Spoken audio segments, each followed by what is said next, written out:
પ્રકરણ 12 ઉદ્યોગ. ઉદ્યોગનો સંબંધ સામાજિક આર્થિક પ્રવૃત્તિ સાથે છે. જો કે વસ્તુઓનું ઉત્પાદન ખનિજો તેમજ સેવાઓની વ્યવસ્થા સાથે સંકળાયેલ છે. આમ ખનિજો ઔદ્યોગિક વસ્તુઓના ઉત્પાદન સાથે સંકળાયેલ છે. ખાણ ઉદ્યોગ એટલે પૃથ્વીના પેટાળમાંથી ખનિજોને બહાર કાઢવાની પ્રવૃત્તિ, જ્યારે પ્રવાસન એ સેવા સાથે સંકળાયેલ ઉદ્યોગ છે. ઉદ્યોગ શબ્દનો સામાન્ય અર્થ કંઈપણ કાર્ય, શ્રમ કે પ્રવૃત્તિ બાદ મળતું ફળ કે પરિણામ છે, જેનો ઉપયોગ માનવ કરે છે અને માનવીની જરૂરિયાતો પૂરી થાય છે. પ્રાચીન સમયમાં માનવ પોતાની જરૂરિયાતની વસ્તુઓ મેળવવા જે કંઈ પ્રવૃત્તિ કરતો અને પોતાના હાથ વડે બનાવેલ વસ્તુઓ મેળવતો તેને તે સમયનો ઉદ્યોગ કહેતા હતા.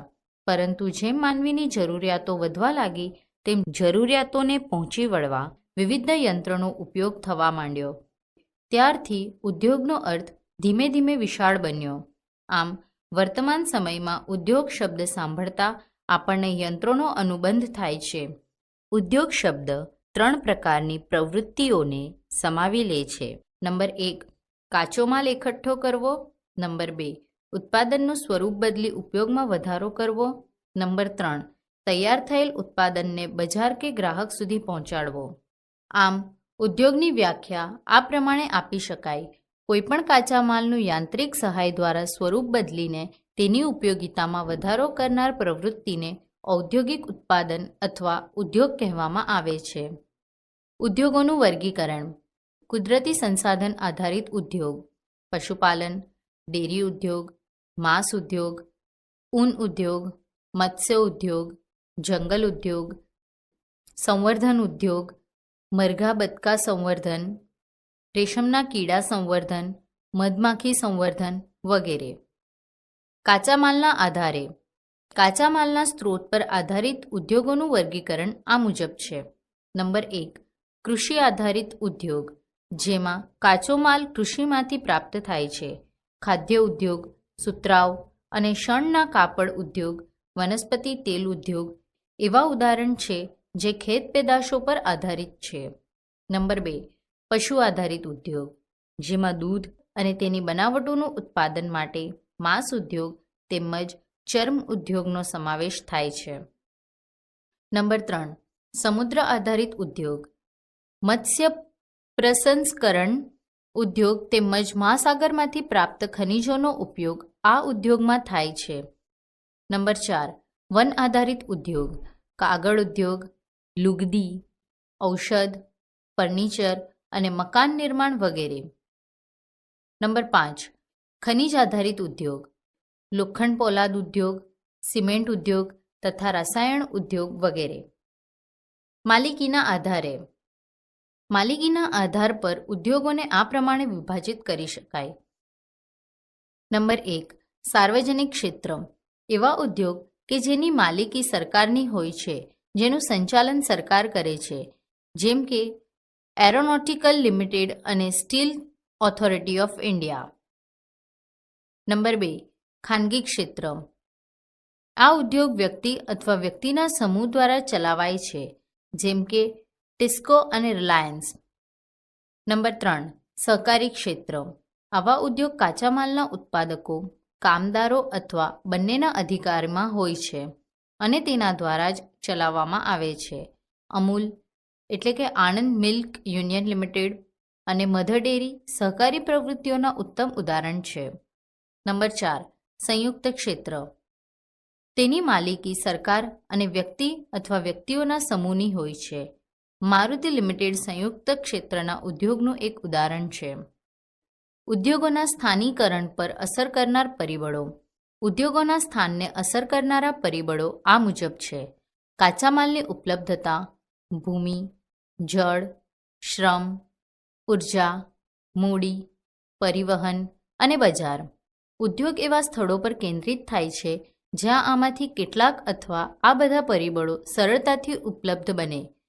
ક્યારેક સરકાર સસ્તા ભાવની વીજળી, ઓછો પરિવહન ખર્ચ તથા અન્ય માળખાગત સુવિધાઓ પૂરી પાડી ઉદ્યોગોને પ્રોત્સાહન આપે છે, જેમ કે ગુજરાતના કચ્છ જિલ્લામાં સરકાર દ્વારા મળતા પ્રોત્સાહનોથી ઉદ્યોગો વિકસ્યા છે.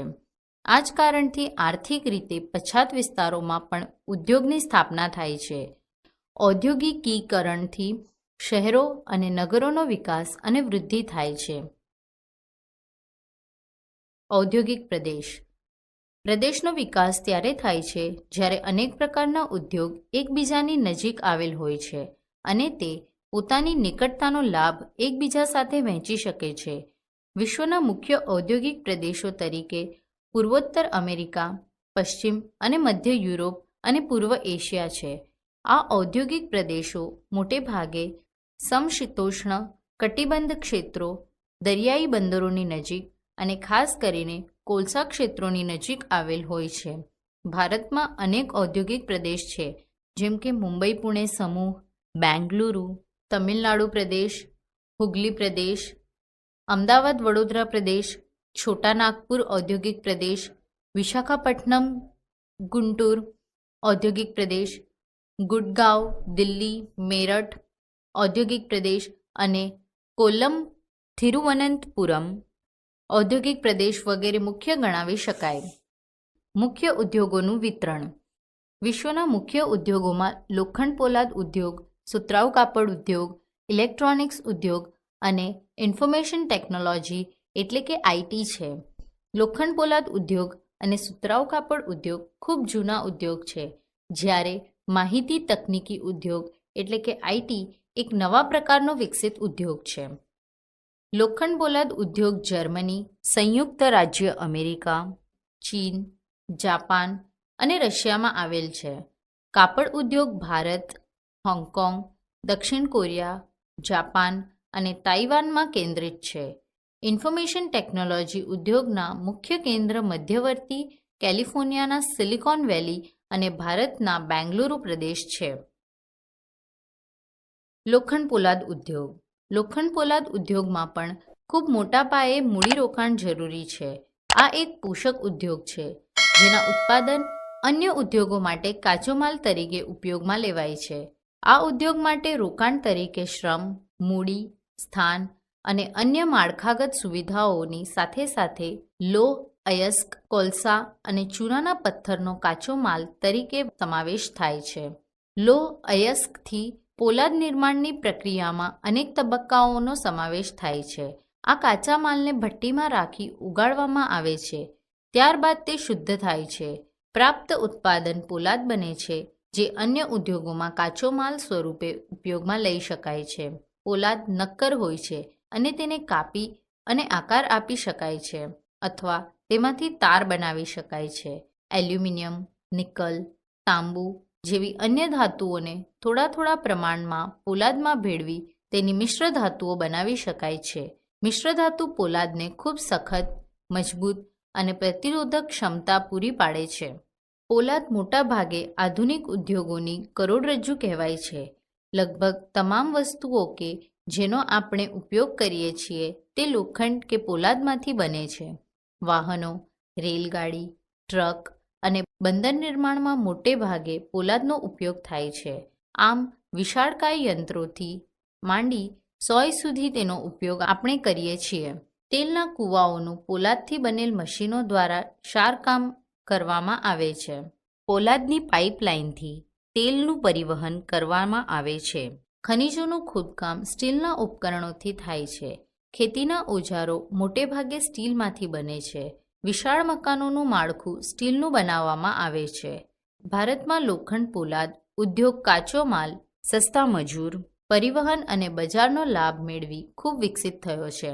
તમામ મહત્વના સ્ટીલ ઉત્પાદક કેન્દ્રો જેવા કે ભિલાઈ, દુર્ગાપુર, બર્નપુર, જમશેદપુર, રૂરકેલા, બોકારો એક જ પ્રદેશમાં આવેલ છે, જે 4 રાજ્યોમાં ફેલાયેલ છે. આ 4 રાજ્યો પશ્ચિમ બંગાળ, ઝારખંડ, ઓડિશા અને છત્તીસગઢ છે. ભદ્રાવતી અને વિજયનગર એટલે કે કર્ણાટક, વિશાખાપટ્ટનમ એટલે કે આંધ્રપ્રદેશ, સાલેમ એટલે કે તમિલનાડુ અન્ય મહત્વના પોલાદના કેન્દ્રો છે, જે સ્થાનિક સંસાધનોનો ઉપયોગ કરે છે. Tata iron and steel company TISCO, Jamshedpur ઈસવીસન 1947 પહેલાં ભારતમાં ફક્ત એક સ્ટીલનું કારખાનું હતું, Tata iron and steel company limited, જે ખાનગી માલિકીનું હતું. સ્વતંત્રતા પછી સરકારે આ કાર્ય પોતાના હાથમાં લીધું અને ઘણા લોખંડ પોલાદના કારખાના સ્થપાયા. ઝારખંડમાં સુવર્ણરેખા અને ખરકઈ નદીઓના સંગમ નજીક સાકચીનમાં એટલે કે હાલનું જમશેદપુર ઈસવીસન 1907માં ટિસ્કોની શરૂઆત કરવામાં આવી હતી. ઈસવીસન 1912થી ત્યાં સ્ટીલનું ઉત્પાદન શરૂ થયું. સાકચીનને અનેક કારણોથી સ્ટીલ કારખાનું સ્થાપવા માટે પસંદ કરાયેલું. આ સ્થળ બંગાળ નાગપુર રેલ માર્ગ પર કાળીમાટી સ્ટેશનથી માત્ર 32 કિલોમીટર દૂર હતું. લોહ અયસ્ક, કોલસા અને મેંગેનીઝની ખાણો ઉપરાંત તે કોલકાતાની નજીક પણ હતું, જ્યાં વિશાળ બજાર ઉપલબ્ધ હતું. ટિસ્કોને ઝરિયા ક્ષેત્રમાંથી કોલસો અને ઓડિશા તથા છત્તીસગઢમાં લોહ અયસ્ક, ચૂનાના પથ્થર, ડોલોમાઇટ અને મેંગેનીઝ પ્રાપ્ત થાય છે. ખરકઈ અને સુવર્ણરેખા નદીઓથી પર્યાપ્ત જળ જથ્થો મળે છે. સરકારી પ્રોત્સાહનોથી એને પર્યાપ્ત મૂડી પ્રાપ્ત થઈ. ભારતમાં લોખંડ પોલાદ ઉદ્યોગના વિકાસથી ઝડપથી ઔદ્યોગિક વિકાસ શરૂ થયો. ભારતીય ઉદ્યોગોના લગભગ તમામ ક્ષેત્રો મોટેભાગે પોતાના આધારભૂત માળખાગત સુવિધાઓ માટે લોખંડ પોલાદ ઉદ્યોગ પર નિર્ભર છે. ભારતીય લોખંડ પોલાદ ઉદ્યોગમાં બૃહદ સંકલિત પોલાદ કારખાના સાથે લઘુ પોલાદ કારખાનાનો પણ સમાવેશ થાય છે. તેમાં દ્વિતીય ઉત્પાદન, રોલિંગ કારખાના અને સહાયક ઉદ્યોગોનો પણ સમાવેશ થાય છે. પિટ્સબર્ગ આ સંયુક્ત રાજ્ય અમેરિકાનું એક મહત્વનું લોખંડ પોલાદ ઉદ્યોગનું નગર છે. આ ઉદ્યોગને સ્થાનિક સુવિધાઓ ઉપલબ્ધ છે. કાચો માલ જેમ કે કોલસો પિટ્સબર્ગમાં જ ઉપલબ્ધ છે, જ્યારે લોહ અયસ્ક મિનિસોટાની લોખંડની ખાણોમાંથી મળે છે. આ ખાણો અને પિટ્સબર્ગની વચ્ચે જળ પરિવહનના શ્રેષ્ઠ માર્ગ છે. ગ્રેટ લેક્સ જળમાર્ગ આવે છે, જે અયસ્કના નૌકા પરિવહન માટે સસ્તો જળમાર્ગ છે. ઓહિયો, મોનોગેલા અને એલ્ધની નદીઓ દ્વારા પૂરતા પ્રમાણમાં જળજથ્થો પ્રાપ્ત થાય છે. આ જ પિટ્સબર્ગમાં ખૂબ મોટા લોખંડ પોલાદના કારખાના છે. આ કારખાના પિટ્સબર્ગની ઉપર મોનોગેલા અને એલ્ધની નદીની ખીણોમાં તથા ઓહિયો નદીના કિનારે આવેલા છે.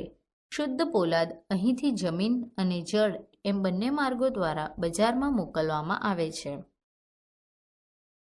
સુતરાઉ કાપડ ઉદ્યોગ સુતરાઉમાંથી કાપડ વણવાની એક પ્રાચીન કળા છે. કપાસ, ઊન, રેશમ, શણ વગેરેનો ઉપયોગ કાપડ નિર્માણમાં થાય છે. ઉપયોગમાં લાવવામાં આવેલ કાચા માલના આધારે કાપડ ઉદ્યોગનું વર્ગીકરણ કરવામાં આવે છે. રેસા એ કાપડ ઉદ્યોગનો કાચો માલ છે. રેસા કુદરતી અથવા માનવ નિર્મિત પણ હોઈ શકે છે. કુદરતી રેસા ઊન, રેશમ, કપાસ, લિનેન અને શણમાંથી મેળવવામાં આવે છે. માનવ નિર્મિત રેસામાં નાયલોન, પોલિએસ્ટર, એક્રેલિક અને રેયોનનો સમાવેશ થાય છે. સુતરાઉ કાપડ ઉદ્યોગ વિશ્વના પ્રાચીન ઉદ્યોગોમાંનો એક છે. 18મી સદીની ઔદ્યોગિક ક્રાંતિ સુધી સુતરાઉ કાપડ હાથની ટેકનિક અને હેન્ડલૂમથી બનાવવામાં આવતું હતું. 18મી સદીમાં પાવરલૂમે પહેલાં બ્રિટનમાં અને ત્યારબાદ વિશ્વના અન્ય બીજા દેશોમાં સુતરાઉ કાપડના ઉદ્યોગના વિકાસને આગળ ધપાવ્યો. આજે ભારત, ચીન, જાપાન અને સંયુક્ત રાજ્ય અમેરિકા સુતરાઉ કાપડના મહત્વના ઉત્પાદકો છે. ભારતમાં ઉત્તમ ગુણવત્તાવાળા સુતરાઉ કાપડનું ઉત્પાદન કરવાની ગૌરવપૂર્ણ પરંપરા છે. બ્રિટિશ શાસન પૂર્વે હાથ વડે વણાટ અને કાતેલા કાપડનું એક વિશાળ ભારતીય બજાર હતું. ઢાકાની મલમલ, મછલીપટ્ટનમની છીંટ, કાલિકટના સુતરાઉ કાપડ તથા બુરહાનપુર, સુરત અને વડોદરાના સોનેરી ઝરીના કામવાળા સુતરાઉ કાપડ ગુણવત્તા અને ડિઝાઇન માટે જગપ્રખ્યાત હતા. પરંતુ હાથેથી બનાવેલા હોવાથી સુતરાઉ કાપડનું ઉત્પાદન મોંઘું હતું અને તેના ઉત્પાદનમાં ખૂબ સમય લાગતો હતો. આથી પરંપરાગત સુતરાઉ કાપડ ઉદ્યોગ પશ્ચિમના યંત્રો નિર્મિત કાપડની પ્રતિસ્પર્ધા કરી શકે તેમ ન હતો. ભારતમાં પહેલી સફળ યાંત્રિક કાપડ મિલ મુંબઈમાં ઈસવીસન 1854માં સ્થપાયેલી હતી. ગરમ અને ભેજવાળી આબોહવા, આયાત માટે બંદર, કાચા માલની ઉપલબ્ધતા અને કુશળ મજૂર આ પ્રદેશમાં આ ઉદ્યોગના ઝડપી વિકાસ માટે કારણભૂત છે. શરૂઆતના વર્ષોમાં આ ઉદ્યોગ મહારાષ્ટ્ર અને ગુજરાતમાં સ્થપાયો, ત્યારબાદ ભારતના વિભિન્ન ભાગોમાં ફેલાયેલો છે. કોઇમ્બતુર, કાનપુર, ચેન્નાઈ, અમદાવાદ, મુંબઈ, કોલકાતા, લુધિયાણા, પોંડિચેરી અને પાણીપત સુતરાઉ કાપડના ઉદ્યોગના મહત્વના કેન્દ્રો છે. અમદાવાદ ગુજરાતમાં સાબરમતી નદીના કિનારે અમદાવાદ આવેલું છે. અમદાવાદમાં ઈસવીસન 1864માં પહેલી સુતરાઉ કાપડ મિલ સ્થપાઈ હતી. તે મુંબઈ પછી ભારતમાં બીજું સૌથી મોટું સુતરાઉ કાપડ નિર્માતા નગર બની ગયું. અમદાવાદને ભારતનું માન્ચેસ્ટર તરીકે ઓળખ મળી હતી. સાનુકૂળ સ્થાનનું પરિબળ અમદાવાદમાં સુતરાઉ કાપડ ઉદ્યોગના વિકાસમાં મદદરૂપ હતું. અમદાવાદ કપાસ ઉત્પાદન કરનાર પ્રદેશની ખૂબ જ નજીક આવેલ છે. અહીં કાચો માલ સરળતાથી ઉપલબ્ધ બને છે. સપાટ મેદાનો અને ભૂમિની સરળતાથી ઉપલબ્ધતા મિલોની સ્થાપનામાં ઉપયોગી બને છે. ગુજરાત અને મહારાષ્ટ્ર રાજ્યની વધુ વસ્તી ગીચતા આ ઉદ્યોગને કુશળ અને અર્ધકુશળ મજૂરો ઉપલબ્ધ કરાવે છે. સુવિકસિત સડક માર્ગો અને રેલ માર્ગોની ઝાડ સુતરાઉ કાપડને દેશના વિવિધ ભાગોમાં સરળતાથી પહોંચાડવામાં મદદ કરે છે. મુંબઈ બંદર આ ઉદ્યોગ માટે જરૂરી મશીનરીની આયાત કરવા અને સુતરાઉ કાપડ ઉદ્યોગની નિકાસની સુવિધા પૂરી પાડે છે. પરંતુ છેલ્લા કેટલાક વર્ષોમાં અમદાવાદની સુતરાઉ કાપડની મિલોમાં કેટલીક સમસ્યાઓ નિર્માણ થતાં ઘણી બધી કાપડ મિલો બંધ પડી છે. ઓસાકા જાપાનનું એક મહત્વપૂર્ણ કાપડ ઉદ્યોગ કેન્દ્ર છે, જે જાપાન માન્ચેસ્ટરના નામે પણ ઓળખાય છે. ઓસાકામાં સુતરાઉ કાપડ ઉદ્યોગનો વિકાસ અનેક ભૌગોલિક કારણોથી થયો છે. ઓસાકાની ચારેય બાજુના વિશાળ મેદાનો સુતરાઉ કાપડના મિલોના વિકાસ માટે આસાનીથી જમીનની ઉપલબ્ધતા સુનિશ્ચિત કરે છે. ગરમ ભેજવાળી આબોહવા વણાટ અને કાતણકામ માટે બહુ ઉપયોગી છે. યોડો નદી મિલો માટે પૂરતા પ્રમાણમાં જળ ઉપલબ્ધ કરાવે છે. અહીં મજૂરો પણ સરળતાથી ઉપલબ્ધ હોય છે. બંદરની ભૌગોલિક સ્થિતિ કપાસને આયાત કરવા અને કાપડની નિકાસની સુવિધા ઉપલબ્ધ કરાવે છે. ઓસાકાનો કાપડ ઉદ્યોગ સંપૂર્ણપણે આયાતી કાચા માલ પર આધારિત છે, જે ઇજિપ્ત, ભારત, ચીન અને યુએસએથી આયાત કરવામાં આવે છે. ત્યાંનું ઉત્પાદન મોટે ભાગે નિકાસ કરવામાં આવે છે. ઊંચી ગુણવત્તા અને ઓછા મૂલ્યના કારણે તેને એક સારું બજાર પ્રાપ્ત થયું છે. તે જાપાનનું એક મહત્વપૂર્ણ ઉદ્યોગ કેન્દ્ર ગણાય છે. પરંતુ તાજેતરમાં ઓસાકાના સુતરાઉ કાપડ ઉદ્યોગનું સ્થાન અન્ય ઉદ્યોગો જેવા કે લોખંડ, પોલાદ, મશીનરી, જહાજ ઉદ્યોગ, ઓટોમોબાઈલ, વિદ્યુત ઉપકરણ અને સિમેન્ટ ઉદ્યોગે લઈ લીધું છે. માહિતી તકનીકી ઉદ્યોગ સંયુક્ત રાજ્ય અમેરિકા અને બેંગલુરુમાં ભારતની કેટલીક સોફ્ટવેર કંપનીઓ કાર્ય દિવસમાં 24 કલાક કામ કરે છે. વિશ્વમાં આ રીતે શિફ્ટમાં કામ કરનારાઓ માટે અનેક રસ્તાઓ હોય છે. ઉદાહરણ તરીકે જોઈએ તો બે સોફ્ટવેર વ્યવસાયી કેલિફોર્નિયાની સિલિકોન વેલીમાં ડેની અને બેંગલુરુમાં સ્મિતા એક જ પ્રોજેક્ટ પર કાર્ય કરે છે. જ્યારે સ્મિતા બેંગલુરુમાં સૂઈ જાય છે ત્યારે ડેની કેલિફોર્નિયામાં કામ કરે છે. તે પોતાના કાર્યદિવસની સમાપ્તિ પર જે તે કાર્યની પ્રગતિનો અદ્યતન સંદેશ સ્મિતાને મોકલે છે. કેટલાક કલાક પછી જ્યારે બેંગલુરુમાં સ્મિતા તેની ઓફિસ પર પહોંચે છે તો તે ડેનીને મોકલેલ સંદેશો વાંચે છે અને તુરંત જ પ્રોજેક્ટ કાર્ય સાથે જોડાઈ જાય છે. પોતાના કાર્યદિવસની સમાપ્તિ બાદ તે પોતાના કાર્યના પરિણામ પુનઃ કેલિફોર્નિયા મોકલે છે. આ પ્રકારે સંવાદ અને કાર્ય સાથે સાથે થાય છે. માનો કે બંને કાર્યાલયમાં એક સાથે બેઠા છે. માહિતી તકનીકી ઉદ્યોગ માહિતીના સંગ્રહ, પ્રક્રિયા અને વિતરણને વ્યવહારમાં લાવે છે. વર્તમાનમાં આ ઉદ્યોગ વૈશ્વિક બની ગયો છે. ટેકનોલોજી, રાજનીતિ, સામાજિક આર્થિક પરિવર્તનને કારણે આવું બની શક્યું છે. આ ઉદ્યોગોના ભૌગોલિક સ્થાનને નક્કી કરનાર પરિબળો સંશોધનની ઉપલબ્ધતા, ખર્ચ અને માળખું છે. માહિતી ટેકનોલોજી ઉદ્યોગની મુખ્ય ધરી કેલિફોર્નિયાની સિલિકોન વેલી અને ભારતના બેંગલુરુ છે. બેંગલુરુ દખ્ખણના ઉચ્ચ પ્રદેશ પર છે, જ્યાંથી એનું નામ સિલિકોન ઉચ્ચ પ્રદેશ પડ્યું. આ શહેર વર્ષભર સમઘાત આબોહવા માટે જગપ્રસિદ્ધ છે. સિલિકોન વેલી સાન્તાક્લોઝ ખીણનો એક ભાગ છે જે ઉત્તર અમેરિકામાં રોકીઝ પર્વતમાળાની નજીક આવેલ છે. આ ક્ષેત્રની આબોહવા સમશીતોષ્ણ છે, જ્યાં ક્યારેક જ તાપમાન 0 ડિગ્રી સેન્ટીગ્રેડથી નીચે જાય છે. આમ આપણે આ બંને શહેરો વચ્ચેની સમાનતા જોઈ શકીએ છીએ.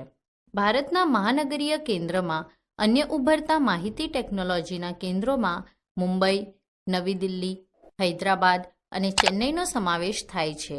આ ઉપરાંત ગુડગાંવ, પુણે, તિરુવનંતપુરમ, કોચીન અને ચંદીગઢ માહિતી ટેકનોલોજી ઉદ્યોગ માટે મહત્વના કેન્દ્રો છે.